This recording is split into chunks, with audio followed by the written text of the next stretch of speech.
Hello everyone, in this video, I will show you how to stream games on TikTok using your PC.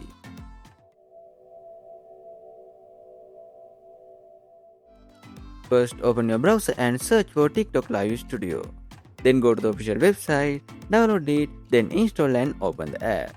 When you open it for the first time, you will need to log in with your TikTok account. I have already logged in, but I don't have the live feature enabled yet. So I will click on Explore Live Studio. Now you will see the main interface. Here you can switch between portrait and landscape mode. To add your webcam, click the plus icon and choose camera.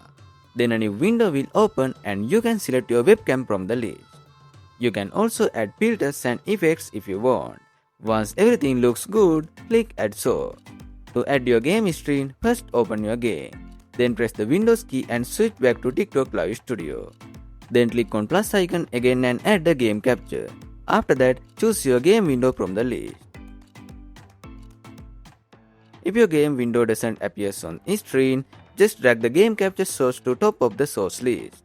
Once you finish customizing your stream, click Go Live to start streaming. Since I don't have live access yet, I will get an error message. I hope this video helped you out. If it did, don't forget to like and subscribe.